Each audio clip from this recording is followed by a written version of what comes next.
Criminal force ഉപയോഗിക്കപ്പെട്ടിട്ടുണ്ടെങ്കിൽ അങ്ങനെയുള്ളവർക്കെതിരെ IPC 124 പ്രകാരം കേസെടുക്കാമെന്നും ആ എടുക്കുന്നതിന്റെ അടിസ്ഥാനത്തിൽ അവർക്ക് വേണമെങ്കിൽ 7 വർഷം വരെ തടവ് ശിക്ഷ കിട്ടാമെന്നും നോൺ ബെയിലബിൾ എന്നാണ് അതിനകത്ത് കിടക്കുന്നത്. നോൺ ബെയിലബിൾ എന്ന IPC-ക്കകത്ത് കിടന്നു കഴിഞ്ഞാൽ ആ കുറ്റം ചെയ്തവർക്ക് ജാമ്യം ഒരു കാരണവശാലും കിട്ടാൻ പാടില്ല എന്നാണ് IPC പറയുന്നത്. ജാമ്യമില്ലാത്ത ഒരു വകുപ്പിന് മേൽ ചുമത്തിയിട്ടുള്ള ഒരു കേസിൽ ജാമ്യം കൊടുക്കുന്നത് തെറ്റോ ശരിയോ എന്ന് പരിശോധിക്കാനുള്ള ബാധ്യത ജുഡീഷ്യൽ സംവിധാനങ്ങൾ. ഗവൺമെന്റ് എടുക്കുന്ന നിലപാട് മാത്രമല്ല, കോടതികൾ എടുക്കുന്ന നിലപാടും ചോദ്യം ചെയ്യപ്പെടൽ വിധേയമാകേണ്ട ഒരു സാഹചര്യമാണ് ഇപ്പൊ നിലനിൽക്കുന്നത് എന്നാണ് എനിക്ക് തോന്നുന്നത്. ശ്രീ KM ഷാജി, ഈ കഴിഞ്ഞ ശനിയാഴ്ച നിലമേലിൽ ഗവർണർക്ക് SFIക്കാർ സമരം നടത്തി. ആ 12 പേരെ SFIക്കാര് 124 ജാമ്യമില്ല വകുപ്പ് അറസ്റ്റ് ചെയ്തു. ആ 12 പേർക്കും കോടതി ഇപ്പൊ ജാമ്യം കൊടുത്തിരിക്കണം.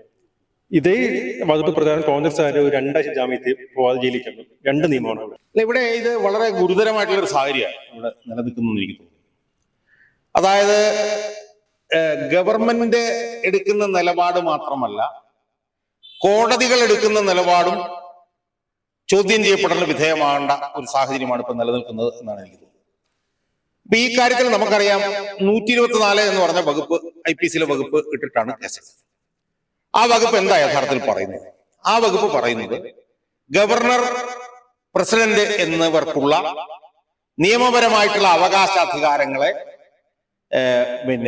തടസ്സപ്പെടുത്തുന്നതിന് ക്രിമിനൽ ഫോഴ്സ് ഉപയോഗിക്കപ്പെട്ടിട്ടുണ്ടെങ്കിൽ അങ്ങനെയുള്ളവർക്കെതിരെ IPC 124 പ്രകാരം കേസെടുക്കാമെന്നും ആ എടുക്കുന്നതിന്റെ അടിസ്ഥാനത്തിൽ അവർക്ക് വേണമെങ്കിൽ 7 വർഷം വരെ തടവ് ശിക്ഷ കിട്ടാമെന്നും നോൺ ബെയിലബിൾ എന്നാണ് അതിനകത്ത് കിടക്കുന്നത്. നോൺ ബെയിലബിൾ എന്ന IPC-ക്കകത്ത് കിടന്നു കഴിഞ്ഞാൽ ആ കുറ്റം ചെയ്തവർക്ക് ജാമ്യം ഒരു കാരണവശാലും കിട്ടാൻ പാടില്ല എന്നാണ് IPC പറയുന്നത്. അപ്പം ജാമ്യം കിട്ടാൻ പാടില്ലാത്ത ഒരു കുറ്റമാണല്ലോ 124. ആ 124 FIR-ൽ ചുമത്തിയിട്ടുണ്ട്. അപ്പൊ ജാമ്യം കിട്ടാൻ പാടില്ലാത്ത 124 എന്ന് പറഞ്ഞൊരു വകുപ്പ് ചുമത്തപ്പെട്ടിട്ടുള്ള ഒരു കേസിൽ എങ്ങനെയാണ് അവർക്ക് ജാമ്യം കിട്ടുന്നത് എന്നുള്ളത് സംബന്ധിച്ച് ആദ്യം മറുപടി പറയേണ്ട ഒരു സംവിധാനം കോടതിയാണ് എന്നാണ് എനിക്കിപ്പോ ആദ്യമായിട്ട് പറയാൻ. കാരണം ജാമ്യം കൊടുക്കാൻ പാടില്ലാത്തൊരു കേസാണ് ഇത്. ഞാൻ പറയാനുള്ള പ്രധാനപ്പെട്ട ഒരു കാരണം, ആ കാരണം എന്താന്ന് ചോദിച്ചാല്, രാഹുൽ മാങ്കൂട്ടത്തിനെ ഇതുപോലെ ജയിലിലാക്കിയതുമായി ബന്ധപ്പെട്ടൊരു കോടതി വിധിയുണ്ട്. ആ കോടതി വിധി യഥാർത്ഥത്തിൽ നിയമവിരുദ്ധമായിരുന്നു. കാരണം രാഹുൽ മാങ്കൂട്ടത്തിന് ആരോഗ്യപരമായിട്ടുള്ള പ്രശ്നങ്ങൾ ഉണ്ട് എന്നുള്ളതിന് കിംസ് ഹെൽത്ത് എന്ന് പറഞ്ഞിട്ടുള്ള കിംസ് എന്ന് പറഞ്ഞിട്ടുള്ള ആ ആശുപത്രിയുടെ മെഡിക്കൽ റിപ്പോർട്ട് ഉണ്ടായിരുന്നു. അതിലൊരു ഡോക്ടർ അത് കണ്ടിട്ടാണ് ആ റിപ്പോർട്ട് എഴുതിയിട്ടുള്ളത്. അയാൾക്ക് ഗൗരവമായിട്ടുള്ള ആരോഗ്യ പ്രശ്നം ഉണ്ടായിരുന്നു എന്ന് ആ റിപ്പോർട്ടിൽ അർത്ഥശങ്കയ്ക്കിടയില്ലാത്ത വിധം പറഞ്ഞിരുന്നതാണ്. അങ്ങനെ ഒരു റിപ്പോർട്ട് ഉണ്ടായിരുന്നിട്ട് പോലും അയാൾക്ക് ജാമ്യം കൊടുക്കാതെ അയാളെ ജയിലിൽ അയച്ച ആ വിധിന്യായം വലിയ തോതിൽ വിമർശന വിധേയമായിരുന്നു.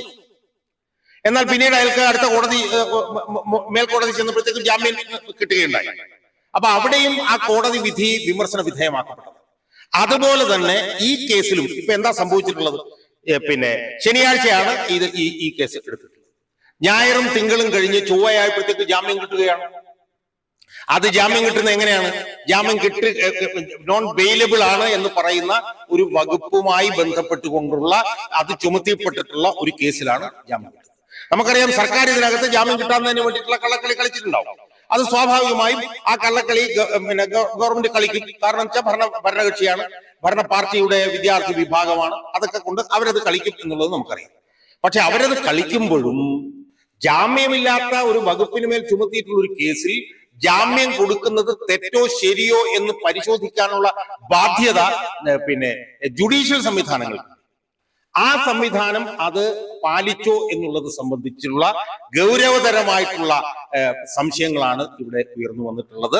ഇത് ജുഡീഷ്യറിയുടെ തന്നെ മൊത്തം വിശ്വാസ്യതയെ ചോദ്യം ചെയ്യാനുള്ള ഒരു സാഹചര്യമാണ് ഇവിടെ ഉയർന്നു വന്നിരിക്കുന്നത്. കാരണം ജുഡീഷ്യറിയെ സംബന്ധിച്ചിടത്തോളം ജുഡീഷ്യറിയുടെ മുമ്പിൽ SFIക്കാരനും യൂത്ത് കോൺഗ്രസ്സുകാരനും ഒന്നുമില്ല. ജുഡീഷ്യറിക്ക് മുന്നിൽ എത്ര വലിയവനായാലും മുഖ്യമന്ത്രി ആയാലും മുഖ്യമന്ത്രി പൗരൻ മാത്രമാണ്. പക്ഷെ ഇവിടെ ഇപ്പൊ എന്താ സംഭവിക്കുന്നത്? ഇവിടെ കോടതികളിൽ നിന്ന് വരുന്ന വിധികൾ നമ്മൾ പരിശോധിക്കുമ്പോൾ നമുക്ക് കാണാൻ കഴിയുന്നത് യൂത്ത് കോൺഗ്രസ്സുകാരാണെങ്കിൽ അവർക്കൊരു നിയമം, പ്രതിപക്ഷ പാർട്ടിയുടെ പ്രവർത്തകരാണെങ്കിൽ അവർക്കൊരു നിയമം, ഭരണകക്ഷി പാർട്ടിയുടെ പ്രവർത്തകരാണെങ്കിൽ അവർക്ക് വേറൊരു നിയമം എന്നുള്ള ഒരു സാഹചര്യം ഒരു ഗവൺമെന്റിൽ നിന്ന് വന്നാൽ പോലും തെറ്റാണെന്നിരിക്കെ കോടതികളിൽ നിന്ന് ഇങ്ങനെ ഒരു വ്യത്യസ്ത സമീപനം വരുന്നു എന്ന് പറയുന്നത് ഏറ്റവും അപകടകരമായിട്ടുള്ള സംഭവമാണ്. കാരണം സാധാരണ ജനങ്ങളുടെ ഏറ്റവും അവസാന ആശ്രയമാണ് കോടതി. സെന്റിനൽ ഇൻ ദ ക്യൂ വൈവ് എന്നാണ് കോടതിയെ കുറിച്ച് പറയുന്നത്. അതായത് സാധാരണ മനുഷ്യരുടെ മൗലികാവകാശത്തിന്റെ സംരക്ഷിക്കുന്ന ജാഗ്രതയോടുകൂടിയുള്ള രക്ഷിതാവാണ് കോടതി എന്നാണ് പിന്നെ ഞങ്ങളൊക്കെ LLBക്ക് പഠിക്കുമ്പോഴത്തേക്ക് പഠിച്ചിട്ടുള്ളത്. അങ്ങനെ സാധാരണ ജനങ്ങളുടെ അവസാന ആലയമായിട്ടുള്ള കോടതിയിൽ നിന്ന് പോലും വ്യത്യസ്തമായിട്ടുള്ള രാഷ്ട്രീയ പാർട്ടിയിൽ പെടുന്നവർക്ക് വ്യത്യസ്തമായിട്ടുള്ള പിന്നെ തീരുമാനങ്ങൾ എന്നുള്ള നിലയിലേക്ക് പോയാൽ അത് പിന്നെ എന്താണ് ലോ ഓഫ് ദ ലാൻഡ് അല്ലെങ്കിൽ നിയമവ്യവസ്ഥയെ തന്നെ വെല്ലുവിളിക്കുന്നതിന് തുല്യമാകും എന്നാണ് ഈ വിധിന്യായവുമായി ബന്ധപ്പെട്ടുകൊണ്ട് നമുക്ക് പറയാൻ കഴിയും. ഈ വിധി ഗവർണർക്ക് തിരിച്ചടിയല്ലേ? അല്ല, സ്വാഭാവികമാണല്ലോ. ഇത് ഗവർണറുടെ മുഖത്തേറ്റിട്ടുള്ള ഏറ്റവും വലിയൊരു അടിയാണ്. കാരണം ഗവർണർ അവിടെ നടത്തിയ സമരത്തെ തുറന്നിട്ടാണ് 124 ചുമത്തിയിട്ടുള്ളത്. 124 എന്ന് പറയുന്ന വകുപ്പ് ഇട്ട് കഴിഞ്ഞാൽ 7 വർഷം വരെ തടവ് കിട്ടാൻ ഇടയുള്ള ഇതാണ്. അതുപോലെ തന്നെ അതിന് ജാമ്യം കൊടുക്കാനും പാടില്ല. അങ്ങനെ ഒരു വകുപ്പിട്ട് 72 മണിക്കൂർ പൂർത്തിയാകുന്നതിന് മുമ്പ് തന്നെ ആ വിദ്യാർത്ഥികൾ പിന്നെ ജാമ്യം കിട്ടി പുറത്തു വന്നു എന്ന് പറയുമ്പോൾ പിന്നെ ഗവർണർക്കൊന്നും ഒരു വിലയും പിന്നെ ഭരണകൂടമല്ല ജുഡീഷ്യറി പോലും കൽപ്പിക്കുന്നില്ല എന്നുള്ളൊരു നിലയിലേക്കാണ് ഈ കാര്യങ്ങൾ വന്നിട്ടുള്ളത്. ഇത് പിന്നെ SFIയുടെ പിന്നെ പ്രവർത്തകർക്ക് കൂടുതൽ ആവേശം നൽകുന്ന ഒരു കാര്യമാണ്. അവർ നാളെയും ഗവർണറെ ഇതുപോലെ ആക്രമിക്കാനും ആക്രമണോത്സുകരൊക്കെ ആയിട്ട് അവർ വരും എന്നുള്ള കാര്യത്തിൽ തർക്കമില്ല. കാരണം ജയിലിൽ പോയി കഴിഞ്ഞാലും ജാമ്യം കിട്ടുന്നുള്ളത് അവർക്ക് മനസ്സിലായി കഴിഞ്ഞു. അപ്പൊ അതുകൊണ്ട് ജുഡീഷ്യറി ഇത് വളരെ ഗൗരവപരമായി ചിന്തിക്കേണ്ട ഒരു കാര്യമാണ്. ജുഡീഷ്യറിക്ക് ജനങ്ങളിലുള്ള വിശ്വാസം നഷ്ടപ്പെടുന്നതിന് ഇതുപോലുള്ള വിധിന്യായങ്ങൾ ഇടയാക്കും എന്നുള്ളത് കൊണ്ട് ജുഡീഷ്യറി ഇനി വളരെ സൂക്ഷിച്ചും ശ്രദ്ധിച്ചും മുന്നോട്ട് പോയില്ലെങ്കിൽ ജുഡീഷ്യറിയിൽ ജനങ്ങൾക്കുള്ള വിശ്വാസം പൂർണ്ണമായി ഇല്ലാതാവുന്ന സാഹചര്യത്തിലേക്കാണ് കാര്യങ്ങൾ. ഈ വിധി വന്നപ്പോൾ എനിക്ക് സംശയമാണ്, ഈ കോടതി സർക്കാർ പൈസ കൊടുത്ത് കയ്യിൽ എടുത്തു എന്ന് പറയാൻ പറ്റും? അല്ല, കോടതിയെ സംബന്ധിച്ചിടത്തോളം നിഷ്പക്ഷമായി നിൽക്കേണ്ട കോടതികൾ ഓരോ കേസ് വരുമ്പോഴും അതിൽ ഈ പറഞ്ഞതുപോലെ ഏകപക്ഷീയമായിട്ടുള്ള വിധിന്യായങ്ങൾ പുറപ്പെടുവിക്കുമ്പോൾ കോടതിയുടെ നിഷ്പക്ഷത സംബന്ധിച്ചിട്ടുള്ള ചോദ്യങ്ങൾ വരും. അത് രാഹുൽ മാങ്കൂട്ടത്തിന്റെ കേസിൽ വളരെ പ്രകടമായിരുന്നു. രാഹുൽ മാങ്കൂട്ടത്തിന്റെ കാര്യത്തിൽ അയാൾക്ക് ഗുരുതരമായിട്ടുള്ള രോഗമുണ്ട് എന്നുള്ള നിലയിലുള്ള മെഡിക്കൽ റിപ്പോർട്ട് ഉണ്ടായിട്ടും ആ മെഡിക്കൽ റിപ്പോർട്ടിൽ പേരും അഡ്രസ്സും ഇല്ല എന്നുള്ള ഏറ്റവും ബാലിശമായിട്ടുള്ള വാദമാണെന്ന് കോടതി ഉന്നയിച്ചത്. കാരണം ഇലക്ട്രോണിക്കലി ജനറേറ്റഡ് ആയിട്ടുള്ള ഒരു ഡോക്യുമെന്റിൽ പിന്നെ ഒപ്പുണ്ടാവില്ല എന്ന് അതിന്റെ അടിയിൽ തന്നെ പറയുന്നുണ്ട്. അതുപോലെ തന്നെ ആശുപത്രിയുടെ പേരും സീലും ഇല്ല എന്ന് പറയുന്നത് ശുദ്ധ അസംബന്ധമായിരുന്നു. കിംസ് ഹെൽത്ത് എന്ന് പറഞ്ഞിട്ടുള്ള തിരുവനന്തപുരത്തെ ഏറ്റവും പ്രഗത്ഭമായിട്ടുള്ള ആശുപത്രിയുടെ പിന്നെ മെഡിക്കൽ റിപ്പോർട്ടാണ് അതിനകത്ത് ഉണ്ടായിരുന്നത്. അപ്പൊ അതെല്ലാം മറികടന്നുകൊണ്ട് പിന്നെ അതൊന്നും പരിഗണിക്കാതെ യൂത്ത് കോൺഗ്രസിന്റെ സംസ്ഥാന പ്രസിഡന്റിനെ ജയിലിലേക്ക് അയക്കുന്ന ഒരു വിധി ഒരു വശത്ത് വരുന്നു. മറുവശത്ത് ജാമ്യം പോലും ഇല്ലാതെ കൊടുക്കാൻ കഴിയില്ല എന്ന IPCയിലെ ഒരു വകുപ്പ് പറയുന്ന ഒരു കേസിൽ 72 മണിക്കൂറിനുള്ളിൽ പിന്നെ ജാമ്യം കൊടുത്തുകൊണ്ടുള്ള വിധി വരുന്നു. സ്വാഭാവികമായും കീഴ്ക്കോടതിയിലെ ജഡ്ജിമാർ സ്വാധീനത്തിന് വഴങ്ങുന്നുണ്ടോ എന്നുള്ള സംശയം സാധാരണ ജനങ്ങളുടെ ഇടയിൽ ഉണ്ടായാൽ നമുക്ക് അവരെ കുറ്റപ്പെടുത്താൻ പറ്റുമോ? അതുകൊണ്ടാണ് ഞാൻ പറയുന്നത് വലിയ ഒരു പ്രതിസന്ധിയിലൂടെയാണ് നമ്മൾ കടന്നുപോയിക്കൊണ്ടിരിക്കുന്നത്.